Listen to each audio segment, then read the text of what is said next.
Hi friends, நீங்கள் எப்போவுமே ஒரே மாதிரி சட்னி செஞ்சு ரொம்ப போர் அடிச்சிருச்சா? ஒரு 5 மினிட்ஸில் சிம்பிளாக ஒரு சட்னி நம்ம செய்யலாமா? வாங்க பார்க்கலாம். அதுக்கு தேவையான பொருள்: ஒரு பெரிய வெங்காயம், 4 பச்சை மிளகாய், தேவையான அளவு கருவேப்பிலை, 2 தக்காளி, 4 கத்திரிக்காய் நீல வாக்கில் கட் பண்ணி உப்பில் போட்டு வச்சுக்கோங்க. ஒரு உருளைக்கிழங்கு பொடியாக கட் பண்ணி தண்ணியில் போட்டுக்கோங்க. குக்கர் எடுத்துக்கோங்க. குக்கர் சூடானது கடுகு, கடலைப்பருப்பு, பெரிய வெங்காயம், தக்காளி, கத்திரிக்காய், உருளைக்கிழங்கு, தேவையான அளவு உப்பு, அரை டம்ளர் தண்ணீர் ஊற்றி லைட்டாக மஞ்சத்தூள் போட்டுக்கோங்க.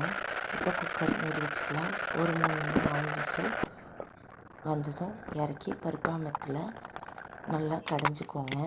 இப்போ நமக்கு தேவையான இட்லிக்கு வேணுன 5 நிமிஷம் சட்னி